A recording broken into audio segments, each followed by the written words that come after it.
guess someone's really fucking shooting, huh?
I'm gonna take some. Alright, cool.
running, but there's a security guard. What's he doing? No! Should there be a gunfire? You guys, people, Sure doesn't seem seriously, like- somebody's giving life support out there. I'm not kidding. Don't move! Don't move!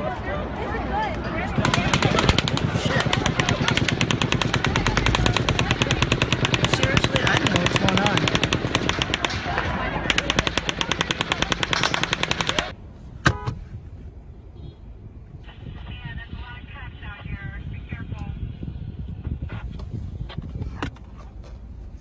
Where are the cops at?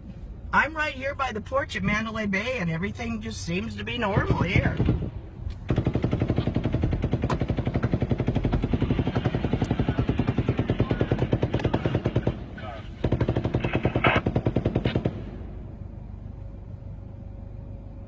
What happens in Vegas stays in Vegas, and everything seems normal when it's not.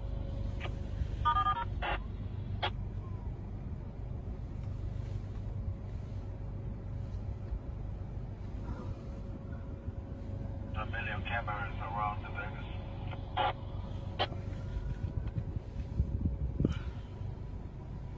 Yeah, we're just all sitting.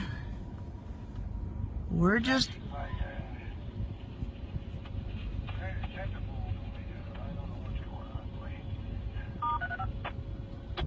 I got details on it. I'm at the airport. I just talked to the Metro Police over here at the airport. They said do not go to Mandalay Bay. There's multiple shots fired and there needs lots of medical there.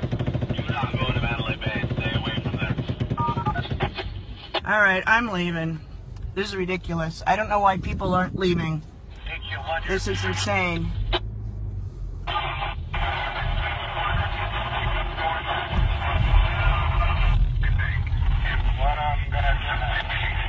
Everybody's just standing around. It doesn't seem like anybody's moving. It seems like it's coming from... Look at all the I bodies. know what's going on down there. Full shots fired. They don't even know the details yet. I just talked to Metro over here at the airport. They're still getting the details, but there's multiple injuries. You guys, there's a shots fired. That's all they're telling me. They're not telling me anything other than that. They just said stay away from there. They're shutting the whole place down. There's no one moving down there, guys. Alright, this is crazy. I don't You guys know. think the gunshot just went off?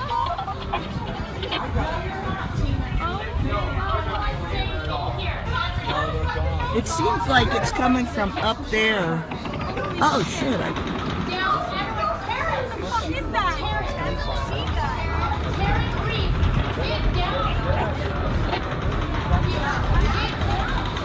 Alright, I'm out of here.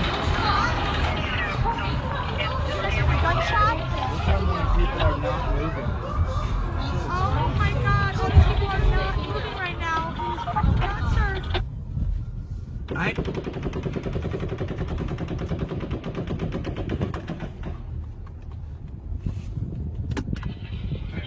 I'm just going through it right now.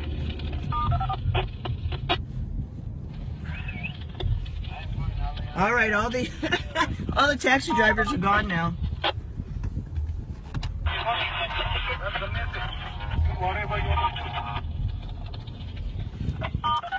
Jeez.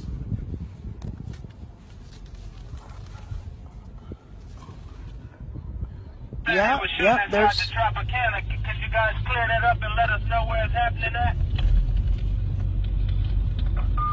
Alright, well I was at the Mandalay Bay and oh my god, now there's cops everywhere. It seems like it's coming from like the 10th floor of Mandalay Bay. I don't know. God, this is insane. Hard to believe it, but it is a Friday.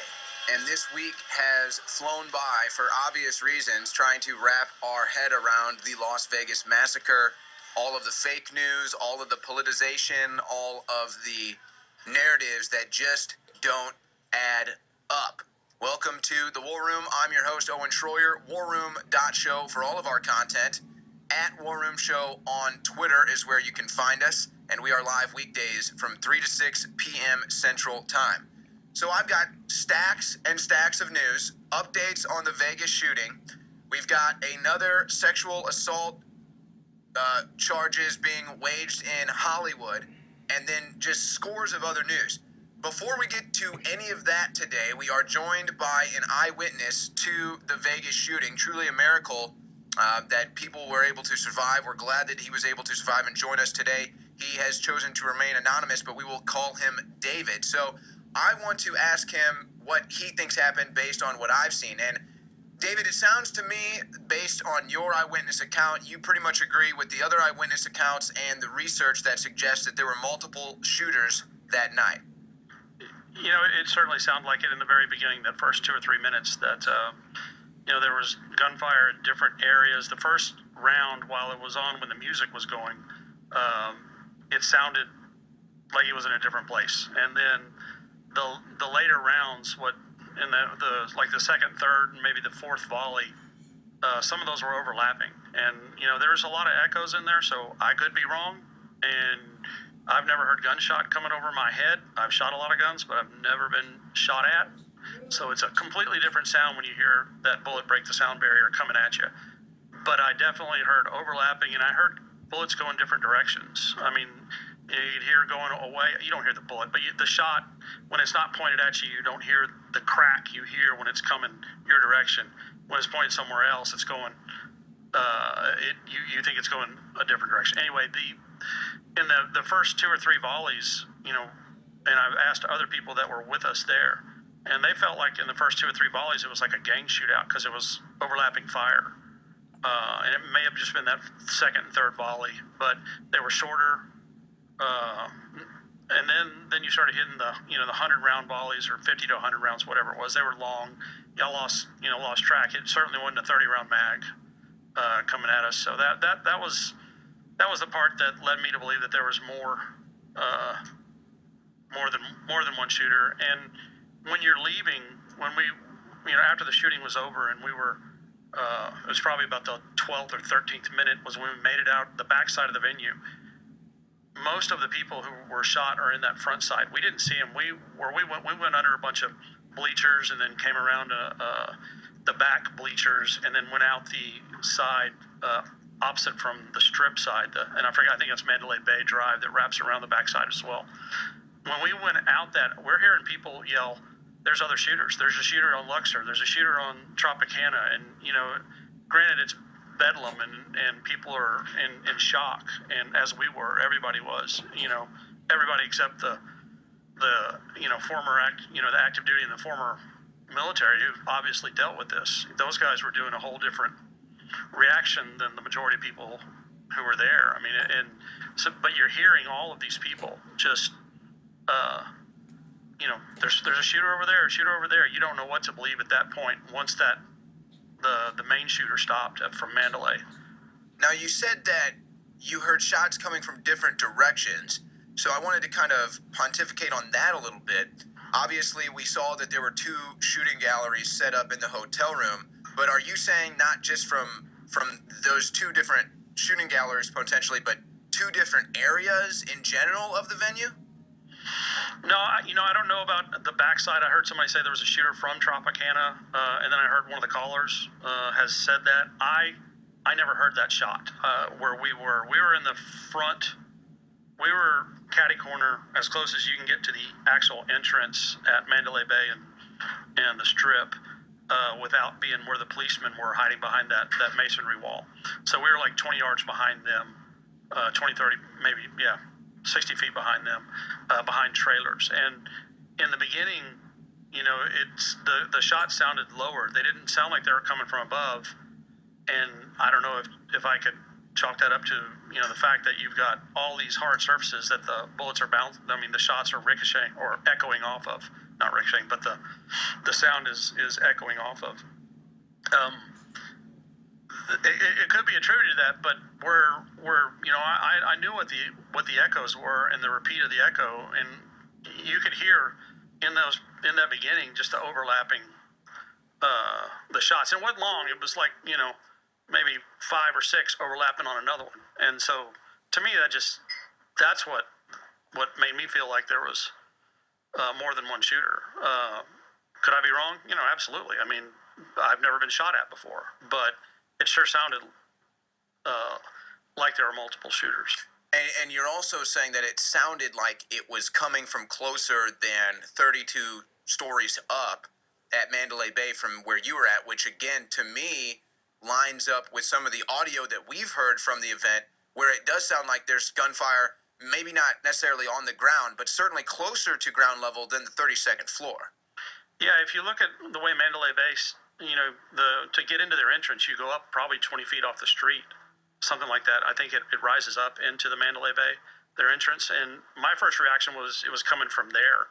And, you know, there's a shootout right in the entrance in that main area on the corner of their corner of Mandalay Bay and the Strip. But then it became very apparent that it was ultimately ended up being one shooter going from one shooter coming from above. But when we ran, you know, about 7 minutes in, we left where the position we were at, and we went underneath the lounge and the bleachers for the Neon Lounge. They called it. It was the VIP section where that tent was over that lounge area.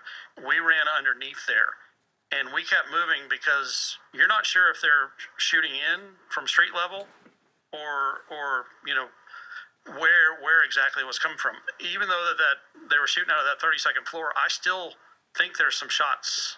It still sounds like it's from a lower.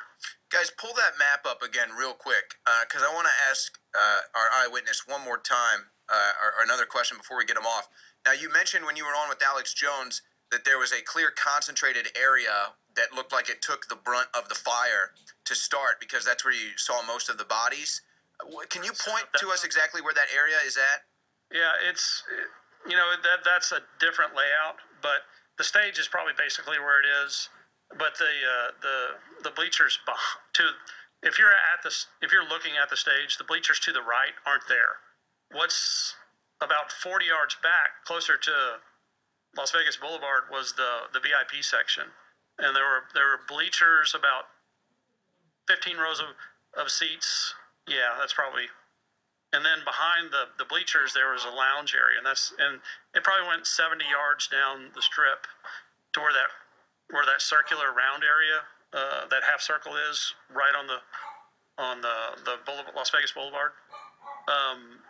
So yeah, I mean, I brought one of the maps. I don't know. I think it's probably still in there. But you're saying between that area and that rounded area next to the 200 feet took the brunt of the fire, you think? Yeah, so what it looked like if you look at one of the shots where they blurred out the people, the victims that were laying down, that shot was from the middle of the arena, approximately right out in front of the main stage, looking back towards the VIP section, and where they blurred out the people. That shot was from looking basically from somewhere in front of the stage, kind of towards Luxor, to the right side of Luxor is where that shot was. That section, in front of the stage, they had a catwalk, and then they had their equipment lines run, and they had barriers blocking people from crossing from right side of stage to the left side in the front of the stage. And that right side, looking at the stage between the VIP and that block where the sound guys were, in the middle of about 50 yards out, probably took the brunt of all the shots that. Hey, did you know that you can now preserve your own food for up to 25 years and still maintain its nutrition and flavor? That's right. Now's the time to build your own food storage with Harvest Rights freeze dryers. Go to InfoWarsStore.com to learn more and check out this innovative and smart technology that's easy to use. And let me tell you something, it is perfect for freeze drying fruits, vegetables, meats, dairy products, desserts, and entire meals. Woo, that's what I'm talking about. about. And when compared to traditional methods of preservation, like canning or dehydrating, you know, like what you get at the grocery store, there is no comparison. Harvest Right freeze dryers retain 97% of the food's taste, color, and nutritional value and have a shelf life of up to 25 years. Now that's what I call the miracle of food preservation. Harvest Right is truly the world's best, most affordable freeze dryer. So what are you waiting for? Check it out right now at InfoWarsStore.com. New from Emmerich's Essentials. Fragrance-free natural deodorant for your body care needs. Playing basketball in the dry summer heat really makes me sweat. To maintain my game, I need all the confidence I can get. That's why I use Emmerich's Essentials natural deodorant, made with organic ingredients. This deodorant combines mineral crystals with natural botanicals to ionize odor, keeping me fresh throughout the day. While shooting hoops, the last thing I want is sweaty armpits making my hands slippery and the ball wet. That's why I recommend Emmerich's Essentials fragrance-free deodorant. Even though it's unscented, it's effective at combating strong body odor, and I don't have to worry about any unwanted allergic reactions to my sensitive skin. Whether you're a guy or gal, the last thing you want to be worried about is your deodorant.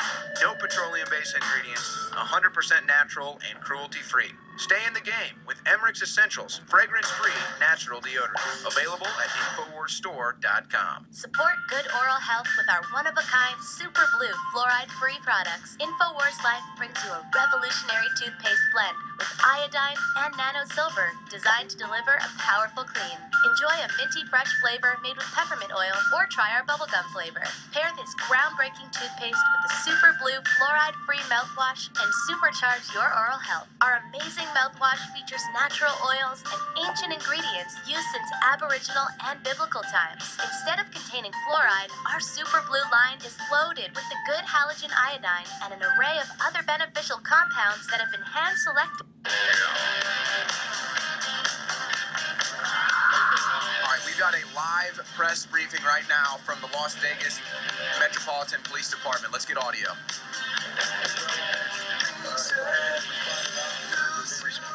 Arrived on that 32nd floor.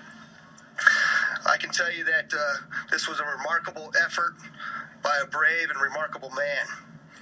I want to say today that I don't think we've done a good enough job recognizing him and his actions, and for that I apologize. I just want to take the moment and clear the record that he's an absolute hero. There's also a couple of questions that have continued to come in regards to this tannerite and what materials that we had. You all know we've given you this information about where we found the tannerite in the vehicle. Tannerite is a binary explosive, meaning that it's composed of two substances. We also had a significant amount of that tannerite as a finished product, and we had two chemicals of ammonium nitrate and aluminum powder that, when combined, make the finished product of tannerite. Sorry to tell you, I don't know what he was going to do with all of that tannerite. I wish I did, and we continue to try to find that information out. There's a couple of things before I take any questions from you, however. First and foremost is that our partner, Special Agent in Charge, Aaron Rouse, has some information about a new media plan that the FBI has launched, and I'd like him to explain exactly what that is. Mr. Rouse? So here comes Agent Ruse from the FBI. I don't trust this guy. That Clear Channel Local here in Las Vegas has partnered with the Metropolitan Police and with the FBI to reach as many people as we possibly can. We're starting an information campaign seeking true knowledge as to what happened in the events leading up to and involving this incident. The billboards will be displayed throughout the Las Vegas area. They will have the badge of the Metropolitan Police and the seal of the FBI on it, along with the terms, if you know something, say something, along with a phone number. We've got a guest here that knows something, and they don't want his intel. This is critical for us. As the undersheriff mentioned, we have not stopped, we will not stop until we have the truth.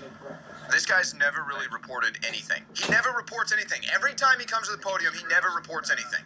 Next up, I would like to have the chair of the Clark County Commission, Steve Sisolak, come up and provide you some additional information as well. Thank you, Undersheriff, and I appreciate you all being here. And In the past 4 days, we've had numerous names assigned to this event, this tragedy. And for official purposes and in the future, after consultation with the coroner, our first report is coming out this afternoon. The official name that which this tragedy will be referred to will be the number 1 October.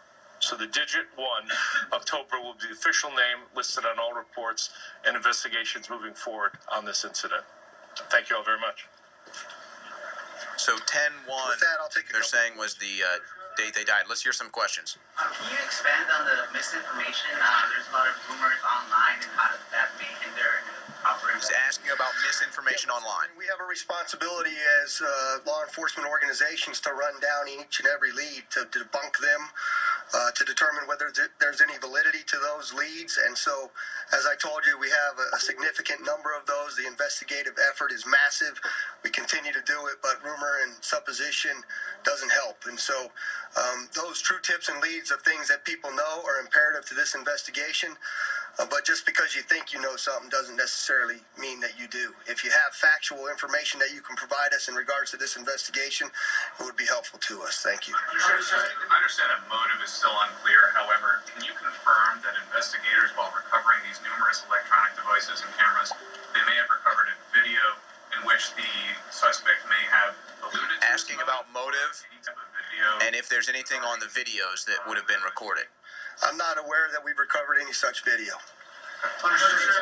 Again, how would he not know that? Is this the FBI railroading the investigation? Or whether there was an accomplice, or asking about an accomplice. The question of whether you were specifically trying to find somebody else. Okay, the question is, can we confirm whether there's an accomplice or not? I can tell you this: we're very confident that there was not another shooter in that room. What I cannot confirm to you today, and what we continue to investigate, is whether anybody else may have known about this incident before he carried it out. I've got a video clip that disproves that, unfortunately, because I want to trust this sheriff. I do. Concerning the question of tannerite, what it's being used for, was there any indication that anything was found in the vehicles in his home, that there was a chance this guy was putting together IED, with shrapnel, with containers, or anything like that? Asking about the purpose of the tannerite. Right. The question is about the tannerite that we found and whether we believe he was trying to make it into an IED. I can tell you we found it in the condition that it was, and it did not resemble an IED. I don't know if you guys talked about this or not. You're going to obsess over tannerite and bump stocks. That's a diversion. And I think you missed what he was saying. What he's saying is not in that room. No, we know there's other shots coming from hundreds of yards away. That's what the acoustics clearly shows. It's pop, pop, pop, pop, pop, pop, pop, pop, pop, pop on the taxi cab driver. Oh, then later, boom, boom, boom, boom, boom at Mandalay. We've got an eyewitness in here, so let's not turn the camera on in here. Eyewitness we've known for years, who's going to be coming on after the break. But again, you notice that was actually big there. He said not in that room. But we know with all the witnesses and the rest of it, they were down the road, and there was multiple shots going on the first 2 minutes or so. So we'll be breaking that down. But back to Owen Schroyer and the live coverage. Question is about the medical status. That is another aspect of the investigation we're keenly interested in, and we continue to investigate that. Are you looking at whether he was... Go ahead, sir. On the timeline, so the security officer tells you on the timeline that he was shot at 10:18. That's when he tells you he was shot. When was he shot? I can give you the exact time off the timeline, off camera. I don't remember. I don't have it in front of me as we sit here. I'll be clear about the timeline, right? What the sheriff and I both explained to you at different times is information that we had initially. We went back and reconciled it with what was on the body-worn camera as well as what was in our computer-aided dispatch, the CAD data. And so all of that timeline that we represented to you is what we have to the best of our knowledge today. I'm sorry I cut you off, ma'am. Okay, I was just wondering, are you looking into the question of whether he was kind of in the month of October, since he bought the guns in October and his lawsuit was dismissed in October? I can tell you that our investigation is focused. I'm sorry. The question is, are we looking specifically at the month of October? The answer to that is we are looking at every aspect from birth to death of this suspect in this case. So just to go back to the security part, are you able to tell us what time the alarm went off on the 32nd floor? Who's looking at it, though? The police or the FBI, I wonder? Is it possible that the security guard was shot before Paddock was firing into the crowd?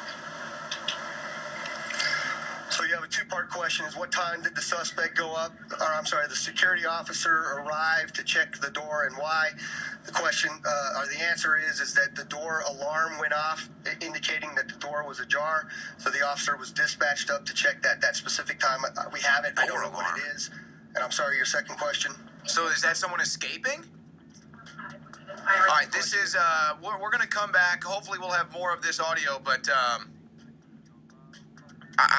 I'm glad. See, this is so great. I'm glad that Alex was there. He corrects what I'm thinking and what I heard. I thought I heard something else, and then he corrected. This is how we operate here at Infowars. We all are a consortium of information trying to figure out what went on.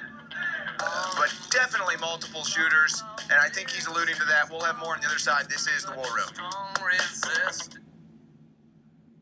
Choose to take control of your chemistry with Survival Shield X2 and BioTrue Selenium.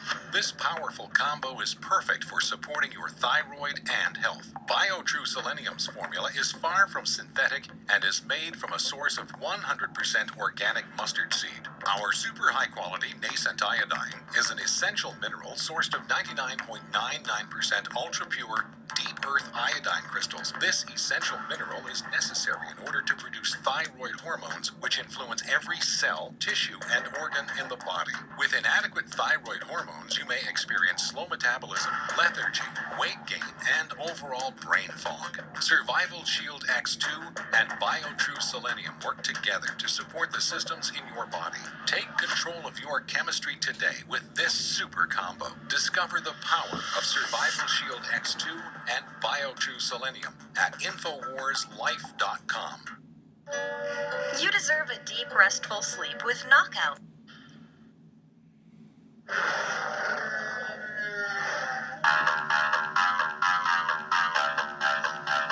It's time to take a stand. This is the War Room with Owen Schroyer at Infowars.com/show. All right, we've got Brandon Tatum in studio. He's got direct experience with this stuff. He's a police officer. We're going to get his take. Apologies to Mike Cernovich. Unfortunately, we got bumped because the press conference that went on, it just finished, so we'll have comments on that. I want to go back to our eyewitness one more time before we get out of here. He obviously heard that. My question for you is, have you reached out to the FBI? Have you reached out to the Las Vegas Police Department? Have they heard your eyewitness account? You know, no, I haven't. I probably should, but I didn't. I don't know. I felt like they probably were getting overloaded. There was 25,000 people there, and I didn't know what mine would add to it. There was also 6 Las Vegas PD right in front of me. They heard exactly what I heard. They were against that wall. I was 30 yards behind them, and they probably heard better than I did. So, and you can hear it on their body cams is what that was. So no, I haven't. But you know, if they want me to, I will. I mean, I'm glad to offer the information. Now, any parting words for our audience? You heard some of that press conference. You've seen probably most of the theories. You were there. Final words before we let you go. I just pray for the victims. Pray for the families of the victims. I mean, what they're going through right now, I can only imagine. So, you know, pray for them. And you know, there's always more to the story, and truth is stranger than fiction. What happened there was just, it was crazy. You know, no other way to explain it. When you're getting shot at, it's a whole different ballgame, and I have a newfound respect for our active duty military and veterans. My goodness, what you go through, and police officers and any first responders. I mean, you know, blessings to them, pray for them. Yep, that's right. Thank you so much for your eyewitness testimony. God bless you. Glad that you are still with us. Yeah, exactly. You know, it wasn't the ACLU that was running towards rapid fire. That wasn't Black Lives Matter. That wasn't by any means necessary. No, it wasn't even the members of Congress. It was the police officers that ran towards that and stood their ground, too. You know, Brandon, more video is surfacing where you can see, as he was saying, there were police officers by him where it's like, pop, pop, pop, pop, pop, and then you see police officers get up and get in position like they're ready to go. I mean, that's bravery. That's courage. Right. That's stuff that we experience. We're trained to do it, and I think that's why people should give law enforcement respect, because in situations like this, everybody's running, screaming. There's chaotic situations, and the only thing that can cause calm to happen is you see poised men and women with, you know, training and experience going to the threat and trying to eliminate it and saving lives. Yeah, I like to think, you know, everybody would like to think that they would go into hero mode when something like this happens, but until you actually see it, you know, I mean, like they said, the only people that really went into that mode were veterans and were the police officers. And for obvious reasons, they had the experience. You know, to the average individual out there, that would just be a crippling moment. Real quick, I want to go over some bullet points, highlights from the press conference. They said no credible info on motive. So somehow they still have no credible info on motive. They said they have no credible connection to ISIS. They said that they don't like hearing all the conspiracy theories. It doesn't help. I do want to point out that the FBI agent, Ruse, I call him because this whole thing is a huge ruse to me, is always looming. Every time they have these press conferences, very strange, he's always looming.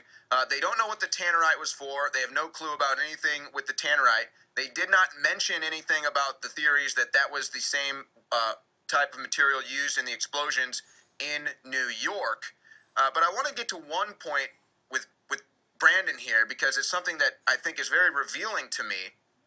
The sheriff says that he was asked about the video that was being recorded, and in past press conferences they said nothing was recorded. They don't have any proof that anything was recorded. They haven't seen that.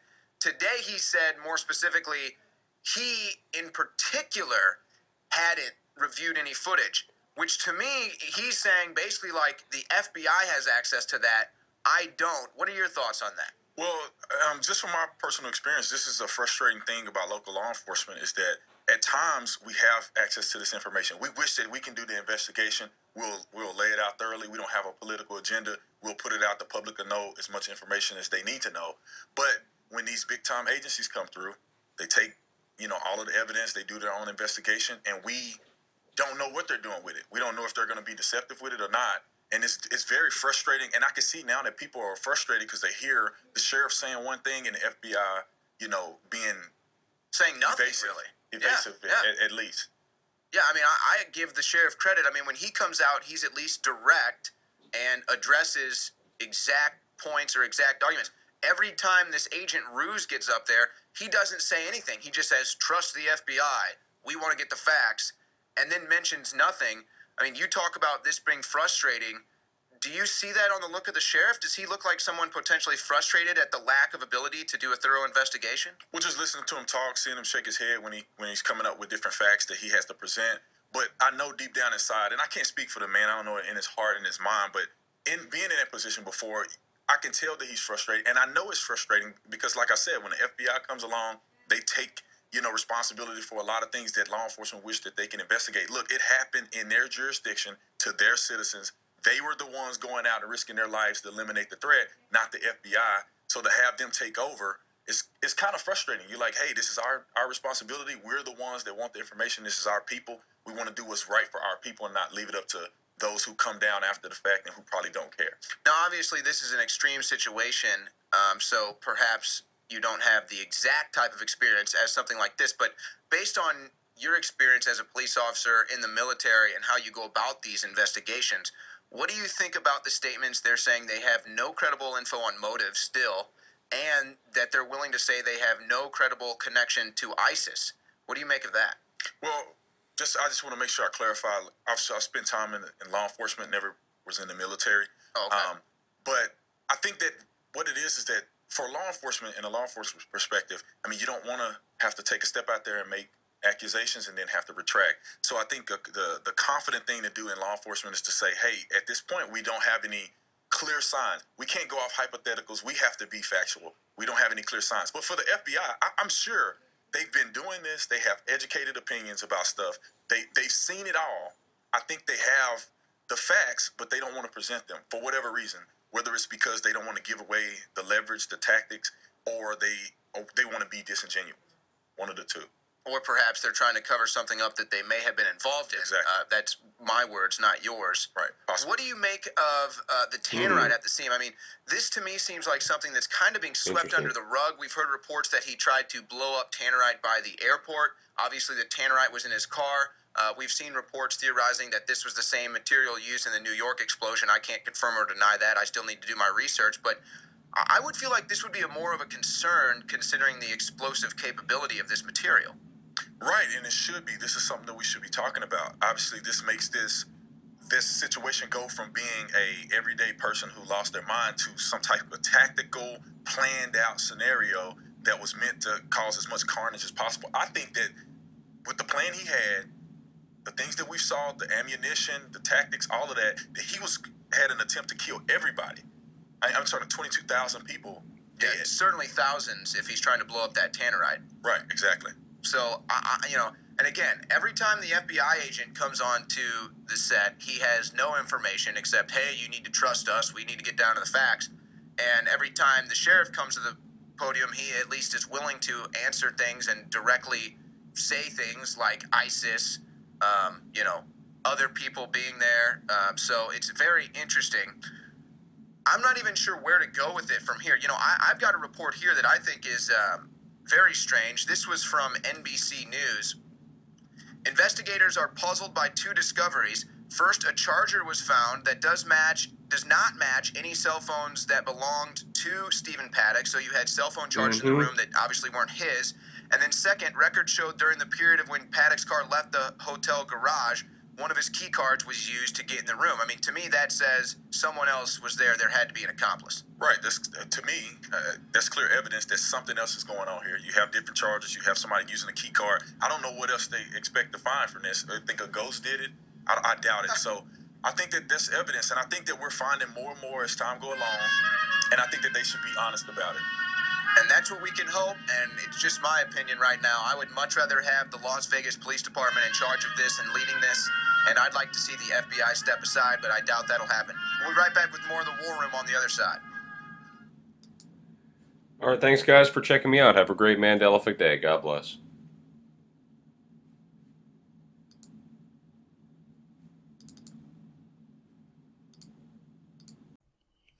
Hello, this is John. The other day I posted a video up asking why the media is not asking questions in regards to the security cameras in the Mandalay Bay Hotel. They should be able to see the shooter, Stephen Paddock, coming and going, and should be able to account for every single bag that he brought into the hotel. Now, if they found, let's say, 15 bags in his room, but only have video of him carrying 7 bags, then that means somebody else had to carry in the other 8 bags. That seems simplistic, and that's what the first question should be. Did he act alone? We know that Las Vegas has probably more cameras per individual per population than any other city in the world. They are known for their surveillance, for their facial recognition surveillance. And so what they should do to find out is there somebody else involved is go through the video, and they can account for every time he came into the building by the way of the video, by looking at the lobby video, and they should be able to tell, okay, well, he's got so many bags in his room, but we can only find video of him carrying in this many bags. There's also videos out there saying that he had a room order for food on September 27th, and the media is saying he checked in on the 28th. And also on that receipt, it shows that there was 2 guests. And another question that somebody brought up on the video that I did the other day, I'm going to just go to that real quick, and I'll show you what the questions was. And somebody also brought up a good statement. Okay, I thought this was a good question from an individual that subscribes to me. Why didn't the smoke detectors go off? Now that's interesting also, because people from the adjacent room said when they were being evacuated they could smell the gun smoke. And you would think that the gun smoke from all this firing would set off the alarms. But let's see if we can find those receipts. Okay, well, I actually found a video where Inside Edition did a video of it.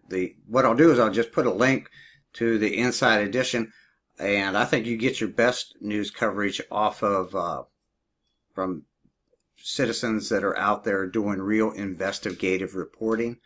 But I'll just link to this Inside Edition story in regards to the receipt where it says 9/27/2017, and also look for the lady the interview of the lady that said she was up towards the front and some lady pushed her way up towards the front, warning people that they were all going to die. And this was like 45 minutes before the shooting started. And it's interesting that this receipt that of the room service to Steve Paddock says guest 2.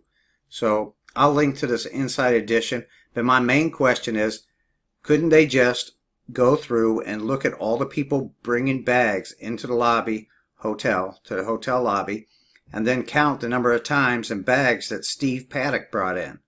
And if there's more bags in his room than there is of him on surveillance camera bringing in bags, then we know there was a second accomplice. And it seems it would be as simplistic as that. Of course, you would have to go through 4 days of video, and that's a lot of video, so that would take, unless with facial recognition, you can just type in every part on the digitized video that his face turns up, and then it should bring it up pretty quick. This is 2017, and what we got in regards to tech seems pretty high tech, but what they've got is 10 years ahead of what we've got. Till my next video, this is John saying, God bless you. Seek the truth daily, and the truth will find you seeking. And search that in quotation marks. Take care.